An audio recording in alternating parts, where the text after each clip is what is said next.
Yesu ashimwe. Gloire à Dieu. Nongeye kugaruka uyu munsi. Je reviens encore aujourd'hui. Tugiye kongera kuganira ku ijambo ry'Imana. Nous allons partager encore la parole de Dieu. Muri cya kiganiro cya communauté Pierre Vivante. Dans notre émission de la communauté Pierre Vivante. Nkuko twabyise guhugurana buri munsi. Comme on l'a appelé se former tous les jours. Uyu munsi dufite umutwe w'ijambo uvuga ngo le thème d'aujourd'hui, urwango n'ubwicanyi. La haine et l'assassinat. Niwo mutwe w'amagambo dufite uyu munsi. C'est ça le thème d'aujourd'hui. Urwango ni imbuto ya Satani. La haine est le fruit de Satan. Kandi imbuto ya Satani nta mugabane ifite mu bana b'Imana.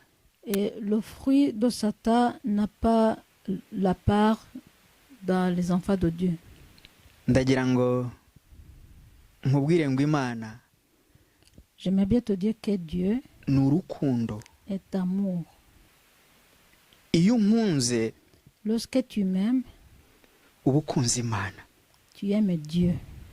Iyo unyanze, quand tu ne m'aimes pas, uba wanze Imana. tu n'aimes pas Dieu. Imana iri mu ishusho y'umuntu. Dieu est à l'image d'un être humain. Iyo wanze ishusho y'umuntu ureba, lorsque tu n'aimes pas le visage de quelqu'un que tu vois, ntushobora gukunda Imana utareba. tu ne peux pas aimer Dieu que tu ne vois pas. Niyo mpamvu urukundo n'urwango ijambo ry'Imana ryo ribigereranya n'ubwicanyi. C'est pourquoi l'amour et la haine, la parole de Dieu compare ça comme la tuerie. Ndagira ngo uyu munsi utangire utekereze. J'aimerais bien que aujourd'hui tu commences à réfléchir. Suko nkubwiye ko udatekereza. Je te dis pas que tu ne réfléchis pas d'habitude. Ahubwo no kugira ngo urusheho gutekereza ku bijyanye n'urwango. C'est pour que tu arrives à réfléchir davantage à ce qui concerne la haine.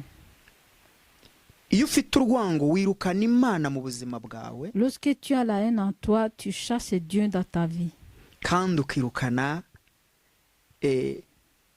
n'ubusabane bw'umubiri wawe n'Imana. Et tu chasses aussi la relation de ton corps avec Dieu. Kuko Imana ni umwuka. Parce que Dieu est l'esprit. Kandi Imana ikorera mu mubiri. Et Dieu travaille dans le corps. Nuwango wirukana umwuka w'Imana. C'est-à-dire tu chasses l'esprit de Dieu. Kandi ukanduza umubiri Imana yaguhaye. Et tu salis aussi le corps que Dieu t'a donné. Niyo mpamvu urwango ni ikintu kigutandukanya n'Imana. C'est pour ça que la haine, c'est quelque chose qui te sépare avec Dieu. Ngarutse kukusaba. Je reviens te demander. Atari uko nibwira ko njyewe ndi mwiza cyane. Pas parce que moi je crois que je suis très bon. Non. Non. Nanjye ndarwana. Moi aussi je combats. Kugira ngo ndwanye urwango. Pour que je combats la haine. Kuko rwirukana Imana. Parce que la haine chasse Dieu. Kuko urwango ruzana ubugome mu buzima bwanjye cyangwa se bwawe. Parce que la haine amène la méchanceté dans ma vie ou bien dans ton foyer. Nkoresheje ayo magambo kubera iki? Pourquoi j'utilise ces mots? Kubera ko nanjye ntibwira ko nkiranuka. Parce que moi aussi je pense que je suis pas saint. Kuko ijambo ry'Imana avuga ngo wita umukiranutsi ngo yaba yise Imana nyakinyoma. Parce que la parole de Dieu dit que si tu te nommes que tu es juste, c'est que tu dis que Dieu, c'est un Dieu qui ment. Ibi byose nuko mbakunda. Je vous dis tout ça parce que je vous aime. Mbakunda bamwe ndabazi abandi ntimunzi. Les uns je les aime parce que je les connais, les autres ne me connaissent pas. Iyo ukunda umuntu suko ugomba kuba umuzi. Lorsque tu aimes quelqu'un, ça ne demande pas que tu dois le connaître. Ahubwo nuko wifuriza abantu ibyiza. Par contre, c'est que tu souhaites de bonnes choses sur ces gens-là. njye nkwifuriza ibyiza nubwo ntakuzi. Moi, je souhaite de bonnes choses sur toi malgré que je ne te connais pas. Ni nayo mpamvu mpora mfite inyota yo guhugurana, yo kugira ngo tuganire ku ijambo ryo guhugurana, umpugure nanjye nguhugure. C'est pourquoi j'ai toujours la soif de partager la parole pour que je puisse te former et que toi aussi tu puisses me former. Iyo nguhugura sinibwira yuko njyewe namaze kugera ahatunganye, ahubwo nuko nanjye ndi kugendana nawe muri iyo nzira yo guhugurwa. Lorsque moi je te forme, je pense pas que moi je suis déjà arrivé à un niveau qui est juste, mais par contre c'est que moi aussi je suis dans le chemin d'être formé comme toi aussi tu es dans le chemin d'être formé. Nguko uko abana b'Imana tukwiriye kubana. C'est comme ça que les enfants de Dieu doivent vivre ensemble. Nuko mbaho neza nawe ukabaho neza. C'est que toi aussi tu vis bien et que moi aussi je vis bien. Kubaho neza byuzuye, vivre bien normalement, ni ukugira umutima mwiza, c'est avoir un beau cœur, ni ukwifuriza abandi bantu amahoro, c'est souhaiter la paix aux autres, ni ukuba umunyakuri mu mutima wawe, c'est être honnête dans ton cœur, ni ukugira urukundo rukwiriye, c'est avoir un amour juste, ni ukwifuriza abantu ibyiza, c'est souhaiter de bonnes choses aux autres, abagukunda n'abatagukunda, ceux qui t'aiment et ceux qui ne t'aiment pas. Nicyo cyatumye Imana yohereza Yesu. C'est pourquoi Dieu a envoyé Jésus. Imana yohereje Yesu. Dieu a envoyé Jésus. Yari izi neza ko hari abazemera Yesu n'abatazamwemera. Il savait bien qu'il y a ceux qui vont accepter Jésus et ceux qui ne vont pas accepter Jésus. Ariko imwohereza kugira ngo bamwumve. Mais il l'a envoyé pour que les gens puissent l'écouter. Iyo ndimo tuganira ijambo ry'Imana, lorsque on partage la parole de Dieu, ndazi neza ko munyumva, je sais que vous m'écoutez, hari n'abandi batanyumva, et je sais qu'il y a des autres aussi qui ne m'écoutaient pas. Uko niko na Yesu nawe yaje. C'est comme ça que Jésus est venu.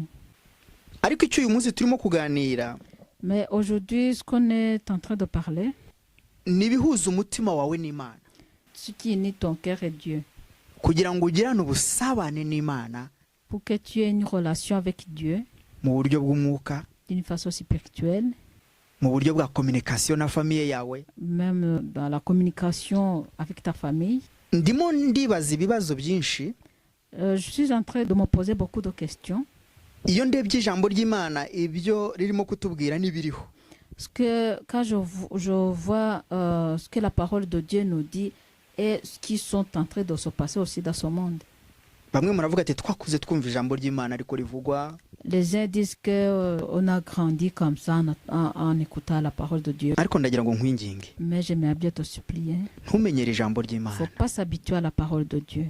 Ibiriho. Regarde ce qui se passe, ce qui existe. Ijambo ry'Imana riravuga. La parole de Dieu dit, ngo mu bihe bya nyuma, dans les derniers temps, abantu bazaba bikunda, les gens vont être égoïstes. bakunda imiya n'ifeza n'izahabu. Ils vont aimer l'argent. Nibyo muri kubona? C'est ça qui sont en train de se passer. Ngo abantu bazaba banga babo. Les gens vont haïr les leurs. Ngo umukazana azaba atagikundana na nyirabukwe. La belle-fille va plus aimer sa belle-mère. Umwana azaba atumvikana n'umubyeyi cyangwa n'umuvandimwe we. L'enfant ne va pas s'entendre avec son parent ou son frère. Ngo kandi ngo muri ibyo bihe ngo hazabaho indwara z'ibyorezo. Et dans ce temps-là, il y aura beaucoup de maladies, d'épidémies. Uyu munsi mirimo murabireba. Aujourd'hui, vous remarquez que ça. Hari indwara nyinshi. Il y a beaucoup de maladies. Ubu hariho n'izitubuza gusohoka. Il y a même la maladie qui nous empêche de sortir. Hari n'izikubuza guhura na famille yawe. Il y a même les maladies qui t'empêchent de rencontrer ta famille. Ibyo biranditse muri Bibiliya. Tout ça est écrit dans la Bible. Ngo urukundo rwa benshi ruzakonja. L'amour de beaucoup de gens va froidir. Ibyo murabibona? Tout ça, vous remarquez ça. Umugabo n'umugore bazaba batumvikana. Le mari et sa femme, ils vont pas s'entendre alors qu'ils vivent dans la même maison. Urwo n'urwango ruturutse kuri Satani. Ça, c'est la haine qui vient de Satan. Ubwicanyi buhereye mu nzu yawe. La tuerie commence dans ta maison. ndagira ngo utekereze inshuti y'Imana. J'aimerais bien que tu réfléchisses, bien-aimé de Dieu. Ni ibiki birimo biba mu muryango wawe? Qu'est-ce qui se passe dans ta famille? Ni iki twakora kugira ngo ubuzima bwawe buhinduke? Qu'est-ce qu'on peut faire pour que ta vie change? Ni wowe. C'est toi.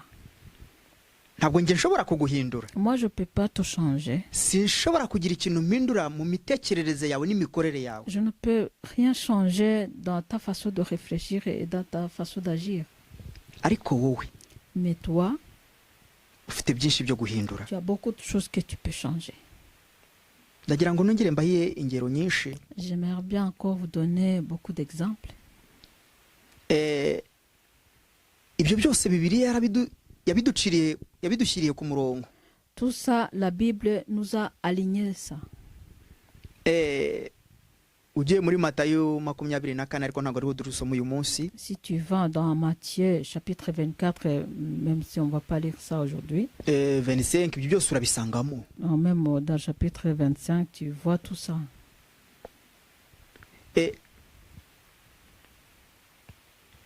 Ikintu uyu munsi kirwanyije umutima w'umuntu ni ishyari.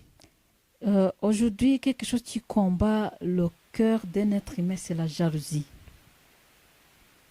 Uragira jalousie muva umwana wawe? Tu as la jalousie envers ton enfant. Uragira jalousie umubyeyi wawe? Tu as la jalousie envers ton parent. Uragira jalousie umugabo wawe, umugore wawe? Tu as la jalousie envers ton mari ou ta femme.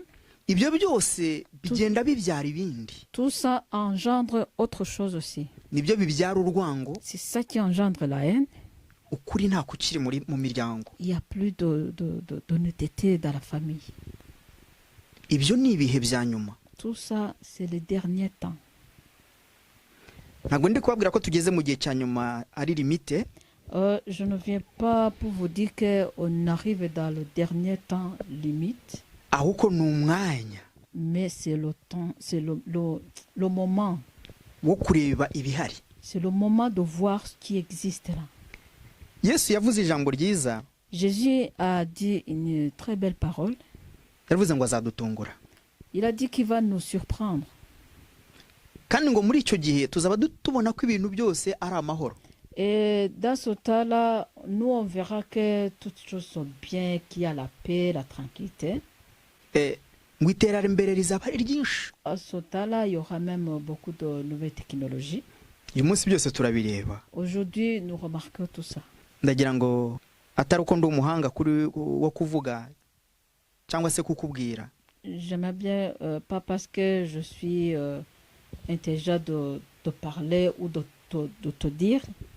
Ndagira ngo wongere usubize amaso inyuma urebe. J'aimerais bien que tu tournes ton regard derrière toi. Ntabwo nzi imyaka ufite. Je ne sais pas quel âge que tu as. Ariko ureba imyaka itambutse. Mais regarde les années passées. Ureba ubuzima wabayemo mu myaka ishize. Et tu regardes la vie que tu as vécue dans les années passées. Urebe n'ubuzima uyu munsi urimo. Et tu regardes la vie d'aujourd'hui que tu traverses ou que tu vis. Birakwigisha iki? Qu'est-ce que ça t'apprend? Inshuti ufite uyu munsi. Les amis que tu as aujourd'hui, zirakwigisha iki? ils t'apprennent quoi? Famille yawe uyo irakwigisha iki uyu munsi? Ta famille t'apprend quoi aujourd'hui? Kugira ibitekerezo byiza. Avoir de bonnes idées. Ntabwo bituruka ku muntu wari we wese. Ça ne vient pas d'une personne quelconque. Bituruka muri wowe ubwawe ndani. Ça vient de toi-même. Ndagira ngo ngusabe gira ibyo wimura. J'aimerais bien te demander, essayer de chasser quelque chose qui soit en toi, qui n'ont pas de place en toi.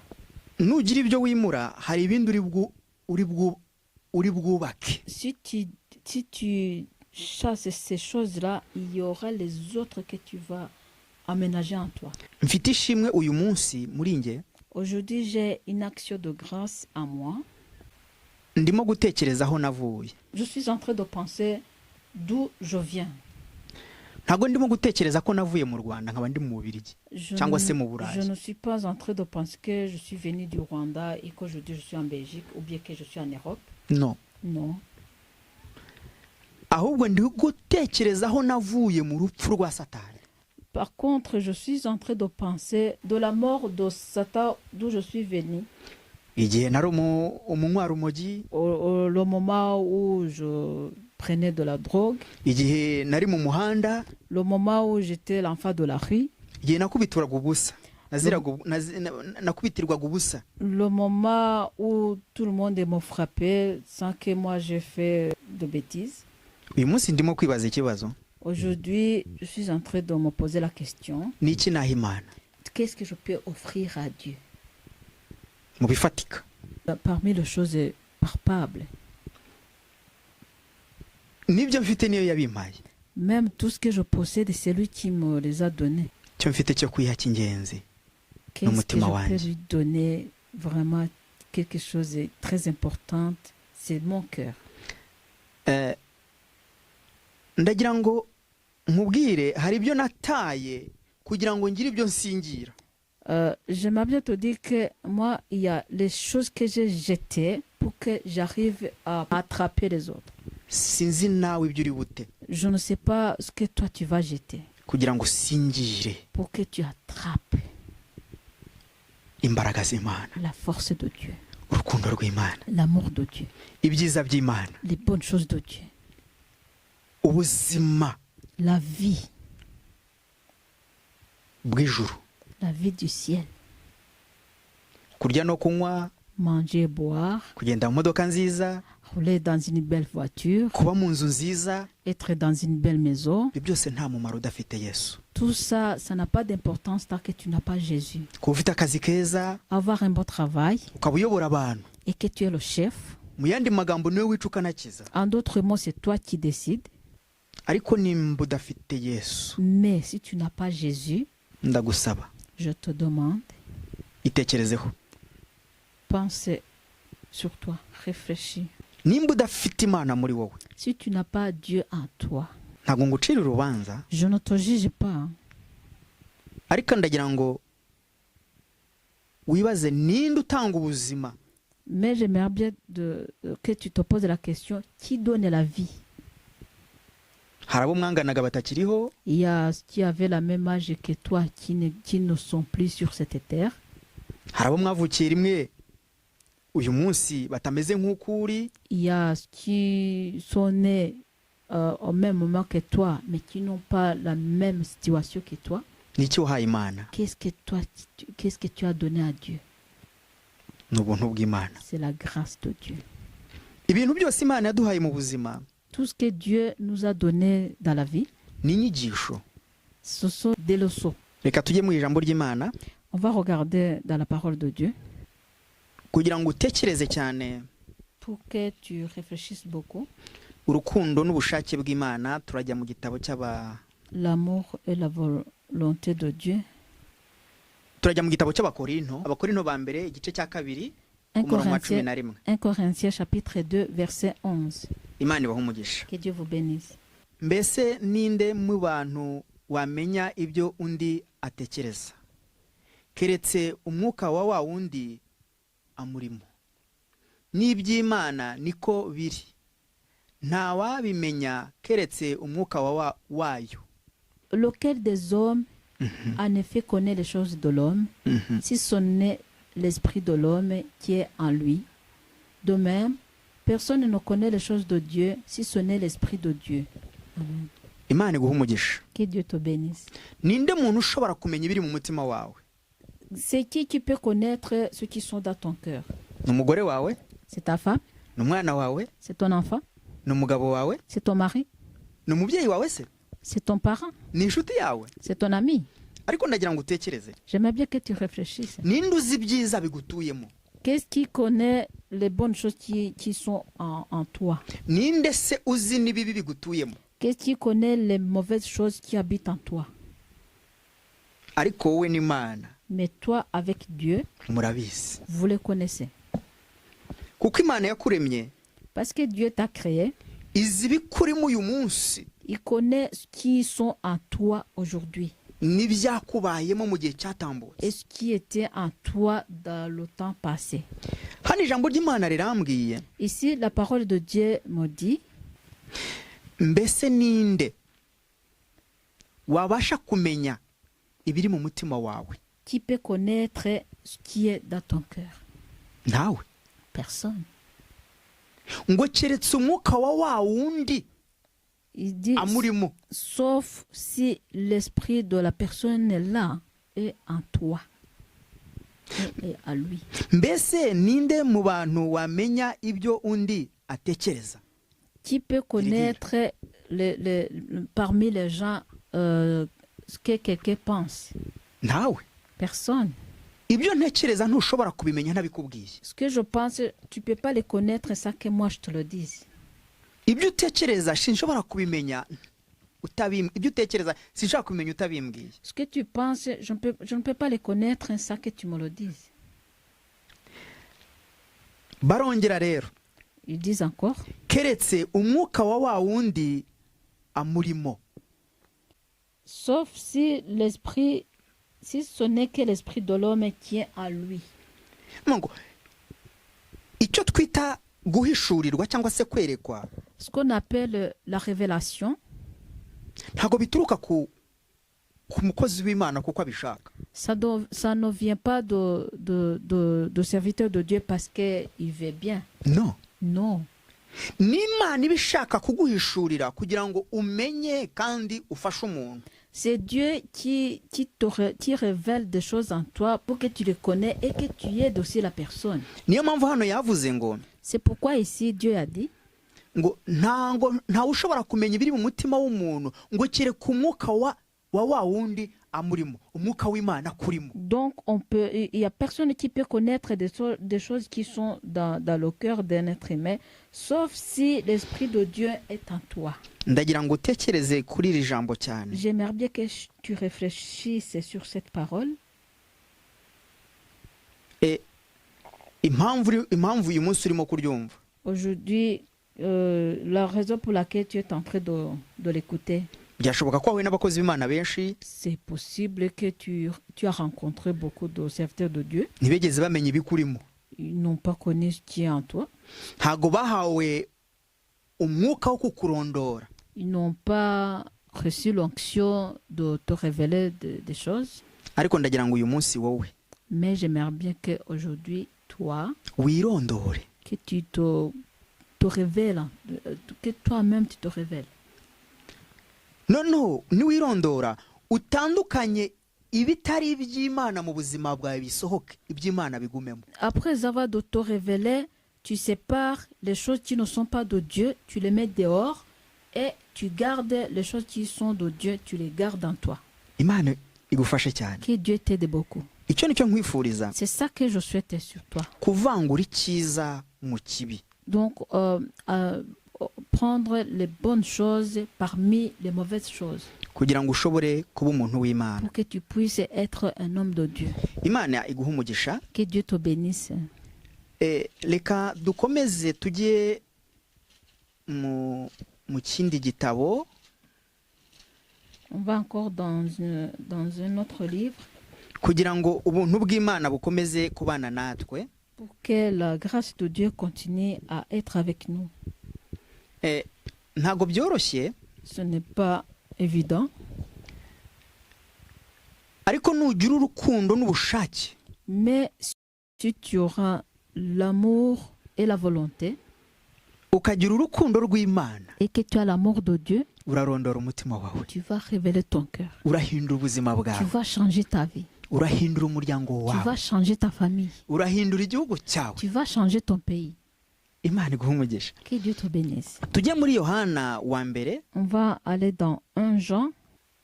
turasoma mu gice cyaho cya 4 On va lire chapitre 4, ku murongo wa 20. verset 20. Imana idufashe cyane. Que Dieu nous aide beaucoup. Reka dusome ijambo ry'Imana. On va lire la parole de Dieu. Umuntu navuga ati nkunda Imana akanga mwene se aba ari umunyabinyoma, kuko udakunda mwene se yabonye atabasha gukunda Imana atabonye. Si quelqu'un dit j'aime Dieu et qu'il haïsse son frère, c'est un menteur. Celui qui n'aime pas son frère qui voit, comment peut-il aimer Dieu qui ne voit pas? Amen. Amen. Bivuga ngo Ce qui veut dire, ijambo ry'Imana ryatweretse ko umutima wawe nta wundi muntu n'umwe urebayo. la parole de Dieu nous a montré que ton cœur, il n'y a personne d'autre qui regarde là-dedans, uretse wowe sauf toi n'Imana. et ton Dieu. N'igihe Imana ishaka kugira ngo uhindure ibidahinduka muri wowe. Et le moment où Dieu veut changer ceux qui sont en toi, que toi tu ne veux pas changer en toi. Icyo nicyo gihe Imana yohereza umuntu kugira ngo akubwire ati hindura ibi. Là, c'est le moment où Dieu envoie quelqu'un pour te dire change ceci. Hindura ibi ngibi. Change ceci. Sinzi ibyo uri buhindure muri wowe. Je ne sais pas ce que tu as changé en toi. Sinzi ibyo uhindura mu buzima Je ne bwawe. sais pas ce que tu vas changer dans ta vie. Sinzi ibyo uhindura mu kazi kawe. Je ne sais pas ce que tu vas changer dans ton travail. Ntabwo nzi ibyo uri buhindure muri famiye yawe. Je ne sais pas ce que tu vas changer dans ta famille. Ariko gira ikintu uhindura. Mais change quelque chose quand même. Reka nkubwire si byiza ko Imana igomba kugutumaho umuntu. Laisse-moi te dire, c'est pas beau que Dieu doit t'envoyer quelqu'un. Kubera icyo utegereza ko icyo gihe kiba. Pourquoi tu dois attendre ce moment-là? Kuki utegereza ko umuntu aza kumenya ibyawe Pourquoi tu akakubwira. dois attendre que quelqu'un vienne connaître ce qui te concerne et puis il te parle? Nimba wiyizi. Si tu te connais, Kuki utahindura ibintu? pourquoi tu ne peux pas changer déjà des choses? Umuntu atagombye no kumenya ibyawe. Pour que, même avant que quelqu'un connaisse ce qui te concerne. Iyo hageze igihe cyo kugira ngo Imana ikubwire ngo hindura ibi. Quand il arrive le moment où Dieu vient, il te dit change ceci, Biba byageze kure. c'est que vraiment les choses sont arrivées loin. Ariko nimba wumvishije ijambo, Mais si tu as écouté bien cette parole, witegereza ko umuhanuzi aza. n'attends pas que le prophète vienne. Witegereza ko ukuburira aza. N'attends pas que le messager vienne. Kuko message yaje. Parce que le messager est venu. Amen. Amen. Turacyari ku ijambo urwango. On est encore sur le mot la haine. Nimba udakunda umuntu ureba, Si tu n'aimes pas quelqu'un que tu vois, Imana uzayikunda gute? comment tu vas aimer Dieu? Wakishimira Imana gute? Comment tu peux être content de Dieu? Ijambo ry'Imana banga mumvugisha akanwa ngo ariko imitima ikamba kure. La parole de Dieu dit, vous parlez de moi par la bouche, mais vos cœurs sont loin. Paul yavuze amagambo meza nkunda Paul a dit les bonnes paroles que j'aime bien. yaravuze ngo Il a dit, ibyarindamu yanjye nabigize igihombo ngo ndetse mbigiranya n'abari amase ngo kugira ngo ntunge Kristo mu bugingo bwanjye. Hari ibyo Paul ngo yagize igihombo. il y a des choses que Paul a pris comme des pertes. Ni ibiki wagira igihombo? Qu'est-ce que toi tu peux prendre comme des pertes? Binyuze mu gutekereza kwawe. En pensant par tes réflexions. Ni iki wagira igihombo binyuze mu mikorere yawe? Qu'est-ce que tu peux faire comme des pertes en passant par dans tes façons d'agir? Nababwiye ko mbakunda, Je vous ai dit que je vous aime, ariko ntago mbakunda kuruta Imana yabaremye. mais je ne vous aime pas plus que Dieu qui vous a créé. Kandi hari naho ntagera muri mwe. Il y a même là où je n'arrive pas parmi vous. Ariko Imana irahagera hose. Mais Dieu arrive partout. Imana iri iruhande rwawe. Dieu est à côté de toi. Imana iri mu buzima bwawe. Dieu est dans ta vie. Imana ntiri kure yawe. Dieu n'est pas loin de toi. Imana iteguye gusubiza umutima wawe Dieu est prêt de remettre ton cœur. nutangira gutekereza ko hari ikibigomba guhinduka. Donc Dieu est prêt de répondre dans ton cœur si tu penses qu'il y a quelque chose qui doit être changé. Nutekereza Si tu penses unavuge et tu parles mbabarira kuri ibi.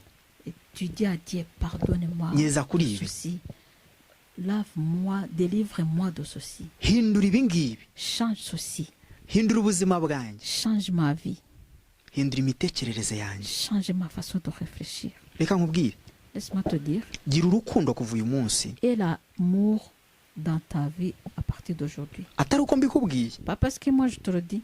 Urukundo rukurimo L'amour est en toi, aho ukora ushyire mu bikorwa. mais mets ça en pratique. Ubaha urukundo rw'Imana Honore l'amour de Dieu mu magambo, dans les paroles, mu bikorwa, dans les activités ou dans les œuvres. Pratika. Essaie de pratiquer l'amour de Dieu. Imana iguha umugisha. Que Dieu te bénisse. Reka dusubire turacyari aho ngaho muri icyo gitabo. On est encore dans... Turakomeza ku murongo wa 8. Yohana wa mbere. Turacyari muri cya gice. Yohana wa mbere igice cya 4 n'ubundi. 1 Jean chapitre 4. Turasoma verse 8. Udakunda ntazi Imana, kuko Imana ari urukundo. Celui qui n'aime pas n'a pas connu Dieu, car Dieu est amour. Amen. Amen. Imana ni urukundo. Dieu est amour. Nimba mu mutima wawe harimo urwango, Si dans ton cœur il y a la haine, uri umuntu w'Imana mu rukundo rw'Imana. tu n'es pas un homme de Dieu dans l'amour de Dieu. Mu isi hari ubwami bubiri, Dans son monde, il y a deux royaume. royaumes. Hari ubwami bw'Imana, Il y a le royaume de Dieu hari n'ubwa Satani. et le royaume de Satan. Ubwami bw'Imana bufite condition. Le royaume de Dieu a des conditions N'ubwa Satani nabwo bufite condition. et le royaume de Satan a des conditions aussi. Ariko ubwami bw'Imana Mais le royaume de Dieu, ni amahoro n'urukundo c'est la paix et l'amour. n'ubugwaneza. C'est la bonté. Ni ukugushyira imbere. C'est de te mettre devant. Ibibazo byawe n'ibibazo byanjye. Tes problèmes sont aussi mes problèmes. Imana irashaka ko tuba fidèle, tuba abanyakuri. Dieu veut que nous soyons honnêtes. Imana irashaka ko tugira urukundo mu byo tuvuga no mu byo dukora no mu nzira ducamo. Dieu veut que nous ayons l'amour dans tout ce que nous faisons et dans tout ce que nous disons et même dans les chemins où nous passons. Ese wariye? Est-ce que tu as mangé? Ese wanyweye? Est-ce que tu as bu? Ese hari uri iruhande rwawe udafite ibyo kurya? Est-ce qu'il y a quelqu'un qui est à côté de toi qui n'a pas à manger? Ese hari uwo wagaburira? Est-ce qu'il y a quelqu'un que tu peux nourrir? Hari ikintu kimwe njya ntekerezaho. Il y a une chose que je pense souvent. Uyu munsi ntabwo mfite ikibazo cy'ibiryo, Aujourd'hui, je n'ai pas un problème de nourriture, ariko nigeze kukigira. mais il y a un moment où j'ai eu ça. Iyo umuntu ambwiye ko ashonje, Quand quelqu'un me dit qu'il a faim, ni ibintu numva, c'est quelque chose que je comprends très vite. kuko ni ibintu nabayemo. Parce que c'est des choses que j'ai vécues. Iyo umuntu ambwiye ko yambaye ubusa, ni ibintu numva, Quand quelqu'un me dit qu'il n'a pas de quoi s'habiller, ce sont des choses que je comprends. ni ibintu nabayemo. Parce que ce sont des choses que j'ai vécues. Biroroha ko uyu munsi twaba turi kuvuga ibintu kumva ni simple. C'est facile qu'aujourd'hui nous pouvons dire des choses et toi tu le prends comme si ce sont des choses simples. Ariko nta kiri simple. Mais il n'y a pas une chose simple. Nimba hari umuntu iruhande rwawe ubabaye, S'il y a quelqu'un qui est à côté de toi et qui est triste, kandi ababajwe no gutekereza kwawe, et qu'il est triste à cause de ta façon de réfléchir, cyangwa se ababajwe n'imikorere yawe, ou bien il est triste parce qu'il voit comment tu agis, urukundo ntirubabaza. l'amour ne fait pas mal et ne fait pas triste. Reka nkubwire, twaje mu isi, Laisse-moi te dire, nous sommes venus dans ce monde. nta kintu twazanye ku isi tuza, Il n'y a rien qu'on a amené dans ce monde au moment où nous venions. nta n'icyo tuzayikuraho tuyivuyeho. Il n'y a même pas de quoi on va prendre pour aller avec au moment où nous allons quitter ce monde. Ntiwikunde Il ne faut pas être égoïste. wowe wenyine, Toi-même. kunda n'abandi, Aime les autres aussi. ntiwanga abandi. Que tu nourrisses pas les autres. Ijambo ry'Imana rivuga ngo Imana izaduhembera imirimo twakoze. La parole de Dieu nous dit que Dieu va nous récompenser selon nos œuvres. Ndagira ngo ngusabe, J'aimerais bien te demander, gira icyo ukora fais quelque chose, gihesha Imana icyubahiro. honore Dieu. Byashoboka ko uri gukora byinshi cyane, C'est possible que tu es en train de faire beaucoup de choses, tu honores Dieu, ariko mais uhere no muri wowe. commence d'abord en toi. Nuhera muri wowe biraza kugufasha gufasha n'abandi. Si tu commences à l'intérieur de toi, ça va t'aider aussi pour aider les autres. Ntagire ugushuka, qu'il n'y a personne qui vient pour te persuader, ugira urwango. pour que tu aies la haine. Nasanze abantu bagira ikintu cyitwa mu nyangire. J'ai remarqué qu'aujourd'hui, il y a les gens qui viennent te dire « Ah, telle personne, je n'aime pas ». Et là, ils te poussent de ne pas aimer la personne que l'autre n'aime pas aussi. Ndagira ngo ngusabe J'aimerais bien te demander, wigendera ku bitekerezo by'abakubwira. il ne faut pas écouter les pensées des personnages qui te parlent. Koresha umutima wawe Utilise ton cœur ukora icyiza. et tu fais quelque chose de bien. Imana iguhe umugisha. Que Dieu te bénisse. Tugiye kongera dusoma umurongo umwe. On va encore lire un verset. Turajya muri Yohana n'ubundi turaguma muri Yohana igice cya gatatu. On va rester dans 1 Jean chapitre 3. Ndagira ngo tuharebe ijambo ridufasha. Nous allons voir la parole qui va nous édifier. Kumenya urwango uko Imana irufata. On va voir la parole qui va nous aider de savoir comment Dieu traite la haine. Birababaje. C'est triste. Hein? Izi ntambara zose mubona ku isi n'urwango. Toutes les guerres que vous voyez dans ce monde, c'est la haine. Nimba ubona umuntu yica undi n'urwango. Si tu vois quelqu'un qui est en train de tuer l'autre, c'est à cause de la haine. Ndakwinginze. Je t'en supplie. Ntubaka urwango muri wowe. Faut pas avoir la haine en toi. Tugiye gusoma igice cya gatatu ku murongo wa 15. On va lire dans 1 Jean chapitre 3 verset 15. Iri jambo tugiye gusoma Cette parole que nous allons lire, uritekerezaho cyane. j'aimerais bien que tu réfléchisses beaucoup. Ariko uritekerezeho wihereyeho. Que tu médites là-dessus en commençant par toi. Ubundi numara kuritekerezaho ukomeze mu muryango wawe. Et après avoir la médité, tu penses à ta famille, dans ta famille. Numara kureba muri famille yawe ujye hanze ya famille yawe. Après ta famille, tu vas à l'extérieur de ta famille. Ku baturanyi bawe. Sur tes voisins. Utangire urebemo mukorana. Tu vas regarder les collègues que tu travailles avec. Utangire urebe ibyo bagukoresha. Et tu regardes ce qu'on te demande de faire comme tâche. Non, nawe utangire urebe umutima wawe. Et puis, toi aussi, tu commences à voir ton cœur. Ugomba gukora iki umutima wanjye. Alors, tu vas te poser la question, qu'est-ce que mon cœur doit faire? Ese nubaha ibyo umuntu ari kumbwira? Est-ce que je vais respecter ce que la personne me dit? Ugomba kwiga ikintu kimwe. Tu dois apprendre une chose. Hein? Ukubwira gukora icyiza arasunikwa n'iki? Quelqu'un qui te dit de faire quelque chose de bien, qu'est-ce qui le pousse? Ukubwira se gukora ikibi we arasunikwa n'iki? Quelqu'un qui te dit de faire de mauvaises choses, lui aussi est poussé par quoi? Bwa bwami bubiri buri mu isi. Ces deux royaumes-là qui sont dans ce monde. Ingaruka y'ibibazo dufite, les conséquences des problèmes que nous avons, ni ibyo twasanze mu isi tuzanasiga mu isi. c'est ce que nous avons trouvé dans ce monde et que nous allons même laisser dans ce monde au moment où nous allons quitter. Imana iguhe umugisha. Que Dieu te bénisse. Reka dusome. Nous lisons.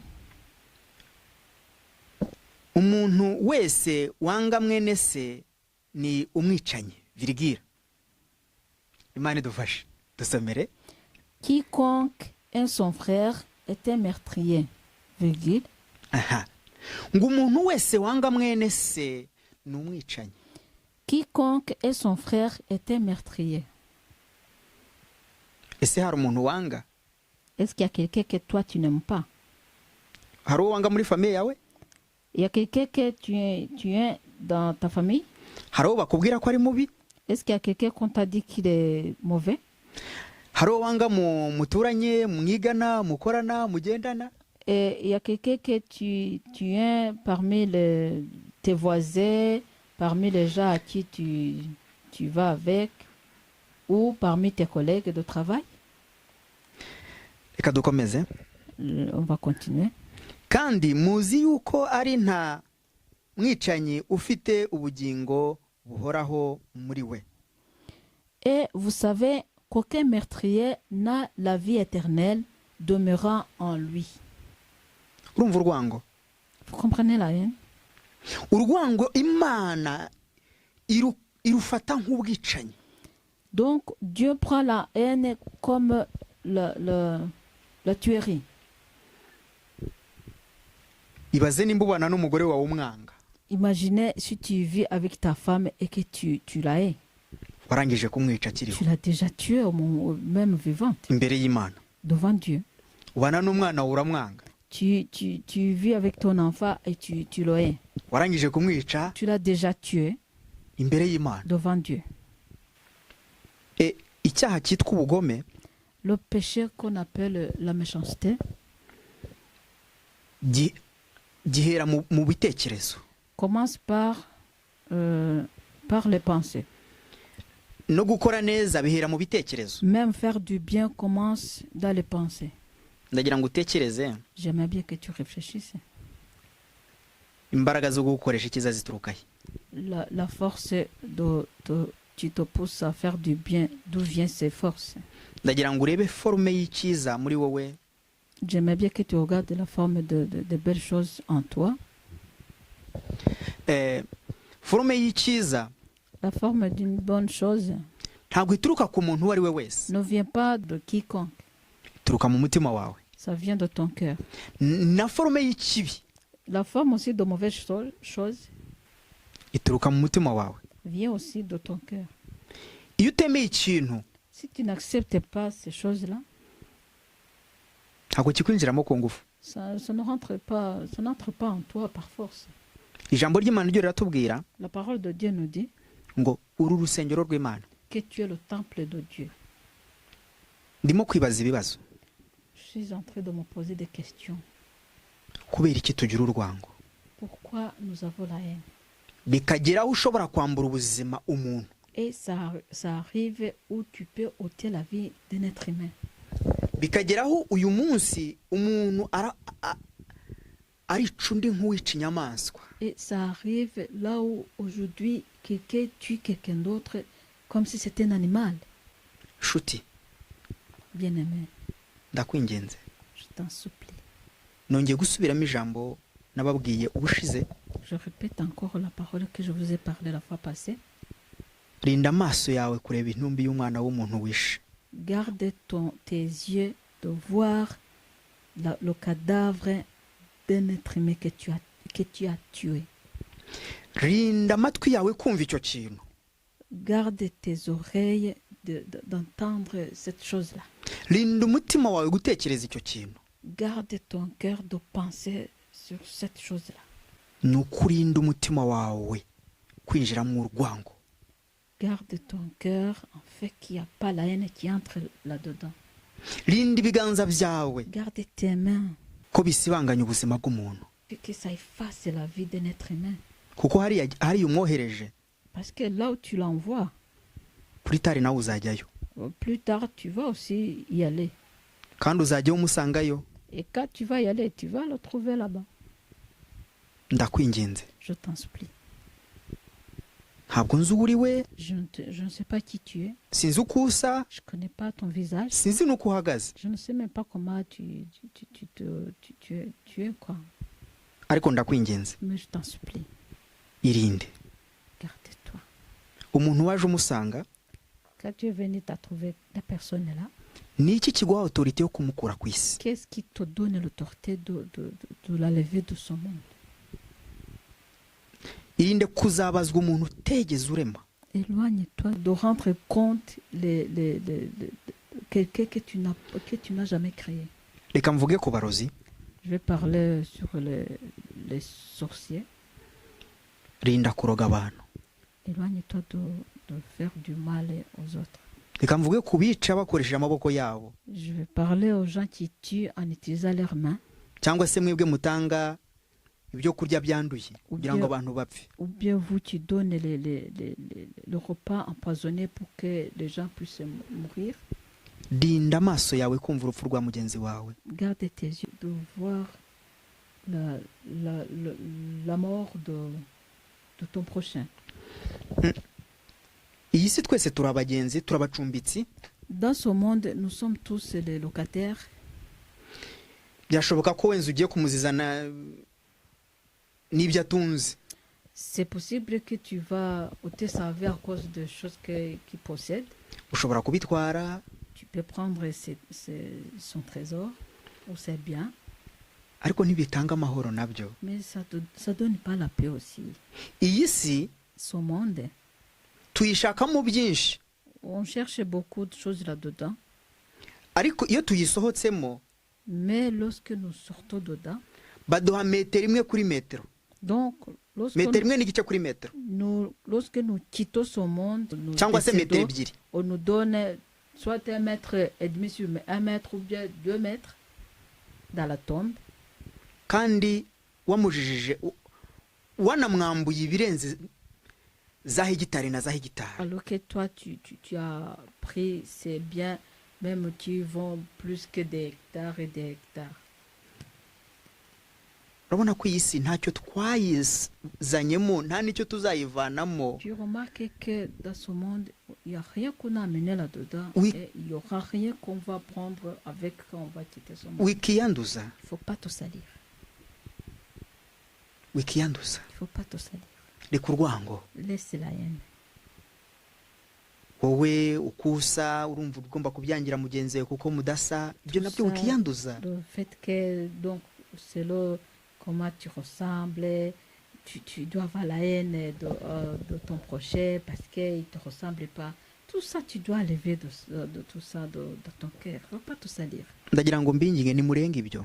J'aimerais bien vous demander de dépasser tout ça. Muri inzu z'Imana. Vous êtes le temple de Dieu. Reka dusome umurongo umwe turangize. On va lire le dernier verset pour terminer. Turajya mu Bakorinto On va ba aller mbere. dans 1 Corinthiens.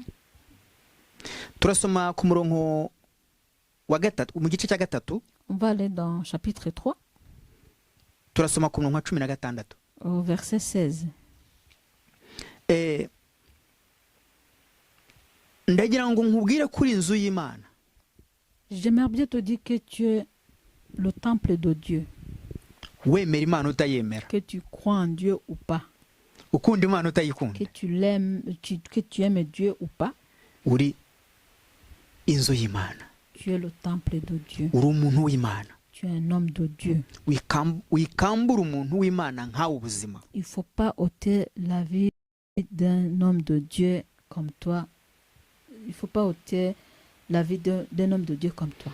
Urabona iyo umuntu aguhaye ikintu ngo nshyirire runaka, Tu vois quand quelqu'un te donne quelque chose pour aller donner à quelqu'un d'autre. iyo bampaye ikintu ngo nkuzanire, Lorsque on me donne un message pour que je te l'apporte, ndakikuzanira. je te l'apporte.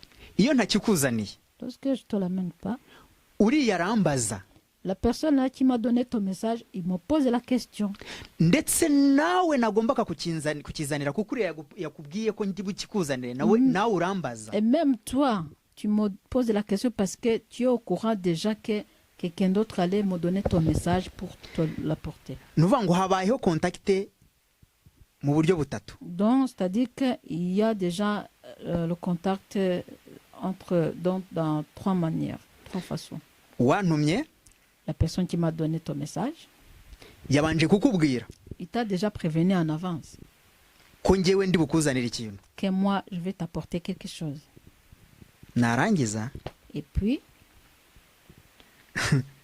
biratangaje, c'est étonnant.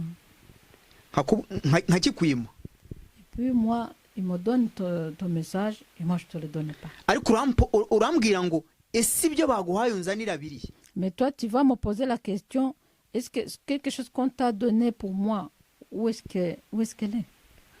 Imagine umunsi Imana izakubaza, Alors imagine le jour où Dieu va te demander, ninde waguha uburenganzira bwo kwambura ubuzima umuntu naremye. donc Dieu va te demander, qui t'a donné l'autorité de ôter la vie d'un être humain que moi j'ai créé?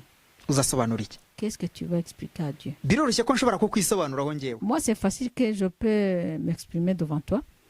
birashoboka ko nshobora kukubwira ko ni ikintu ntakigutwaye ariko nzakikugarurira, nshobora kugishaka nka kwishyura. Je peux te dire que je me suis prêté cette chose-là, après je vais te le donner. Ariko umuntu Imana yaremye, Mais un être humain que Dieu a créé, ushobora kumubyara mu bana bawe, tu peux pas le mettre au monde parmi tes enfants. ushobora kumubyara muri famiye, Tu peux pas le mettre au monde. ntushobora kongera kumugarura. Donc, tu peux pas ramener cette personne dans son monde. Ufite n'ikintu kidashoboka. Donc, c'est quelque chose qui est impossible. Ibaza umunsi Imana izakubaza umuntu Imaginez le jour où Dieu Yiremeye. va te demander quelqu'un que lui-même a créé. wamwimuye ku isi ari nduguha uburenganzira. Donc, il va te demander pourquoi tu l'as fait quitter son monde, qui t'a donné l'autorisation. Uzayisubiza iki? Qu'est-ce que tu vas lui répondre? Njye hari ikintu kimwe, sinjya ntinya umuntu, sinjya ntinya urupfu, ntabwo ntinya ngiye gupfa, Moi, j'ai pas peur de mourir kuko nzi ko umunsi umwe nzava kuri iyi si. parce que je sais qu'un jour, je vais quitter son monde. Ariko nirinda cyane ko umuntu yabura ubuzima bwe kubera njye. Mais je me mets en garde que quelqu'un peut mourir à cause de moi. Byashoboka ko nawe wambwira ati nawe kwica ni uburenganzira bwawe. C'est possible que toi aussi, tu peux me dire que tu peux me tuer. C'est ton droit. Ariko nzi neza yuko nawe igihe kimwe uzansangayo. Mais je sais qu'un jour, toi aussi, tu vas me joindre. Ndagira ngo nkubwire ko isi si yacu. J'aimerais bien te dire que Hano ce si monde wacu. ne nous appartient pas. Ici, c'est pas chez nous. Reka dusome. On va lire. Turasoma muri Abakorinto igice cyawo cya 3 ku murongo wa 16. Ntimuzi yuko muri urusengero rw'Imana birigire kandi ko umwuka w'Imana aba muri mwe? Donc, on va lire 1 Corinthiens chapitre 3, verset 16. Ne savez-vous pas que vous êtes le temple de Dieu et que l'Esprit de Dieu habite en vous? Amen. Amen.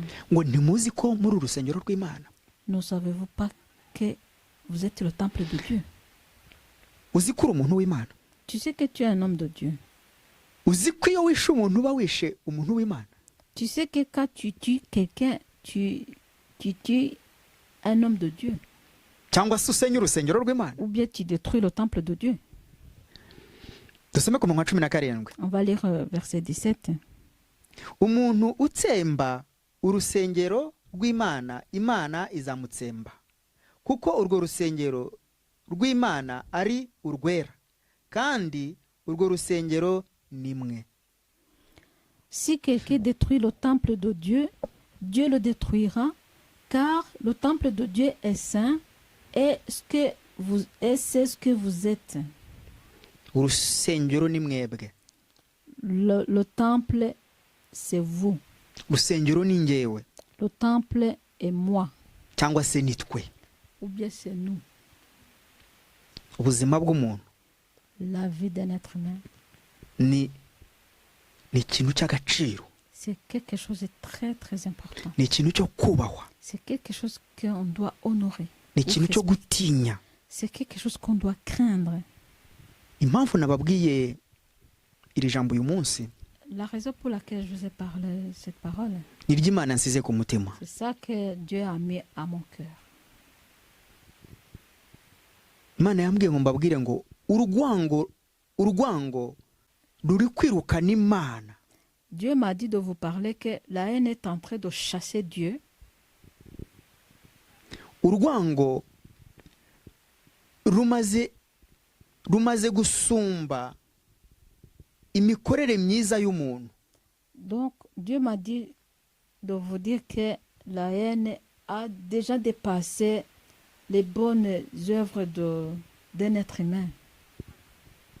Garuka mu nzira y'Imana. Reviens dans le chemin de Dieu. Reka dusenge Imana. On va prier. Nyagasani Imana, Seigneur notre Dieu, ndasengeye abantu bawe. je prie pour ton peuple. Njye sinshobora kubahindura, Moi, je ne peux pas les changer. ariko ijambo wansize ku mutima ryose Mais toute la parole que tu as mis dans mon cœur, ndaribahaye. je la partage à eux. Ubayobora uko ushima, Que tu les guides d'une façon que tu agrées kandi uko ubishaka. et comme tu veux. Niwe nzira, C'est toi le chemin. niwe gisubizo. C'est toi la solution. niwo gubohora imitima yabo. C'est toi qui délivres leur cœur. Garura ubusabane mu bantu bawe Ramène la relation entre les êtres humains. mu izina ryawe Au Yesu. nom de Jésus. Amen. Amen.